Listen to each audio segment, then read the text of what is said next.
ये मार्ग है मन वचन कर्म से स्वीकृति। और मेरे गुरु के संबंध में कोई प्रहार न कर दे, ऐसा सावधान रहते हुए किसी से भी द्रोह नहीं करना, किसी का भी अपराध नहीं करना। ये डरता रहे कि अब मेरा जो परम लाभ का संबंध बना है, इससे कहीं उसमें कहीं स्थूल भाव ना आ जाए, प्राकृतिक भाव ना आ जाए, मायाकृत दोष दर्शन न होने लगे। तो वही गुरु कृपा धीरे धीरे आपके हृदय में ऐसी सामर्थ्य प्रदान करेगी कि आप निर्विकार हो जाएंगे, निश्चिंत हो जाएंगे, निशोक हो जाएंगे। निश्चिंत निशोक और निर्विकार हृदय में सतत स्मरण चलता है, अखंड स्मृति। उसी अखंड स्मृति को तन्मयाहा कहते हैं। उसी तन्मयता में गुरु प्रसाद से फिर हमारी रुचि श्री जी की सेवा में बढ़ने लगती है। सेवा में रुचि होना है साधारण स्थिति नहीं है। श्रीपाद कह रहे पहले तो गुरु चरणों का आश्रय लेकर श्यामा श्याम की दीक्षा प्राप्त करे। तद्वंदे ममकार तोद्भुत तमाद यस्याद्भुतान्वक्षणो लाशाह श्री वनराज सीम सुमहाभावम तमेस्तुमः। फिर युगल किशोर प्रभु श्री श्यामा श्याम के प्रति ममता बुद्धि होती है। प्रियाजू, प्रियाजू, मेरी स्वामिनी, मेरी लाडली, मेरे युगल सरकार, ये ममता बड़ी महिमा की बात। ये ममता कहां से उत्पन्न होती? गुरुदेव के चिंतन से।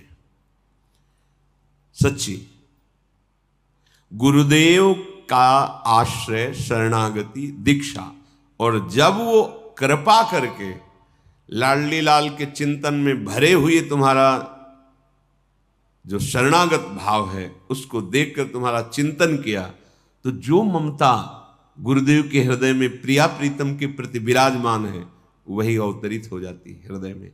वो हमारी साधना नहीं है, हम प्रिया प्रीतम से प्यार नहीं कर पाते, गुरुदेव का प्यार ही हमारे हृदय में प्रिया प्रीतम की ममता के रूप में उतर जाता है। सत्य सत्य परम सत्य, क्योंकि इस हृदय को देखा है।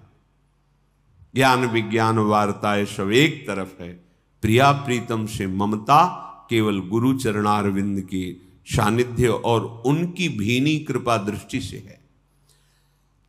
जब ममता बुद्धि श्री जी में हो जाती है तो प्रतिपल उल्लास प्रकट होता है। प्रेम सहित हुलसात सेवा श्यामा श्याम की कीजय मनि भांत दिन दिन प्रति अनुराग सो। हृदय में ऐसी उल्लास, क्या पवा दूं, कैसे रिझाऊं, क्या करूं, हर समय श्री जी के लिए, लाडली लाल के लिए। जैसे मां अपने बच्चे के दुलार के विषय में प्रतिपल सोचती रहती, क्या पवाऊं, क्या पहनाऊं, कैसे मेरे बालक को सुख मिले, उसमें वात्सल्य है, वो मां है। इससे अनंत गुना उपासक के हृदय में आराध्य देव के प्रति दुलार प्रकट होता है। ये ममता श्यामा श्याम की तभी प्रकट होती है जब जगत में समता हो जाती है।